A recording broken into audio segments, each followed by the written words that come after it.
नमस्कार, मैं हूं राम किंकर सिंह। एमसीडी की राम कहानी में आपका हार्दिक स्वागत है।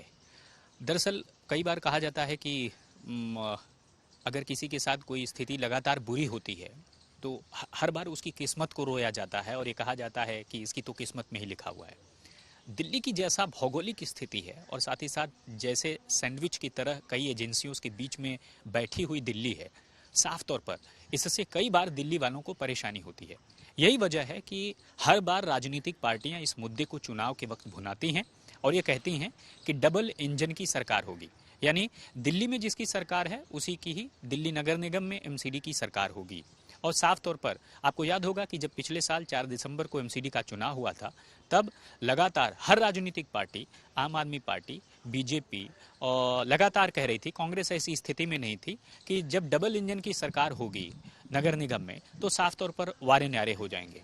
और उसका कुछ हिस्सा मुझे दिखाई दिया, जिसको मैं अभी आपको बताने वाला हूं कि आखिर क्या कुछ दिखा कि डबल इंजन किस तरह से काम करता है। सबसे पहले दिल्ली की स्थिति को समझिए। जो दिल्ली नगर निगम है वो 12 जोन में विभाजित है और हर एक जोन का मालिक या जो सर्वा होता है वो डिप्टी कमिश्नर होता है, डीसी होता है। तकरीबन 11 जिले हैं पूरी दिल्ली में। अगर राजस्व के हिसाब से हम देखें तो जैसे नई दिल्ली जिला है, वेस्ट जिला है, साउथ ईस्ट जिला है, ऐसे तकरीबन राजस्व के हिसाब से 11 जिले बनाए गए हैं। अब जरा दिल्ली पुलिस के नज़रिए से ले लीजिए तो दिल्ली पुलिस के नज़रिए से तकरीबन 15 ज़िले हैं और हर एक 15 ज़िले का पुलिस में जो है वह डीसीपी, आईपीएस अधिकारी उसका सर्वा होता है।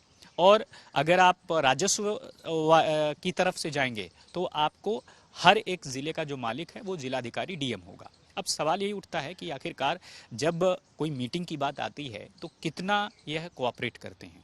ये बिल्कुल कोऑपरेशन इसलिए नहीं मिलता क्योंकि कई बार देखा गया है कि एक जो ज़िला है अगर डीसी का है वो अलग अलग ज़िले में उसकी सीमा पड़ती है, तो कई बार सीमाओं का झगड़ा भी होता है कि आखिरकार अब वहाँ जाए तो जाए कौन।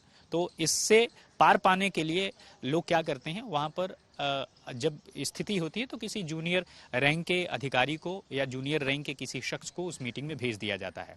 लेकिन दिल्ली नगर निगम मैं इसलिए कह रहा हूं कि पहले ऐसा होता था कि जब बीजेपी का शासन था नगर निगम में तो कई बार मीटिंग की बात आती थी तो एक दूसरे से मिल बैठकर बात नहीं करते थे क्योंकि सत्ता अलग थी।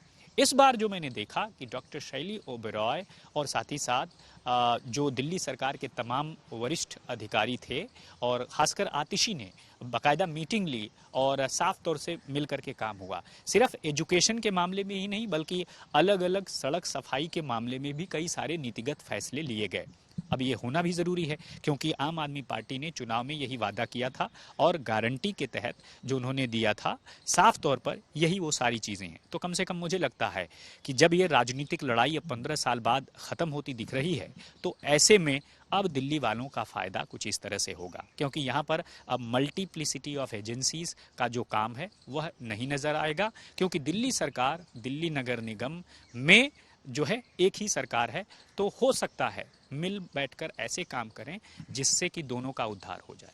तो साफ तौर पर एमसीडी की राम कहानी में इतना ही। मेरे सहयोगी आपको बता दें कि अश्विनी हेलन है जिनके साथ ही ये वीडियो हम आप तक पहुंचा रहे हैं। तब तक के लिए धन्यवाद।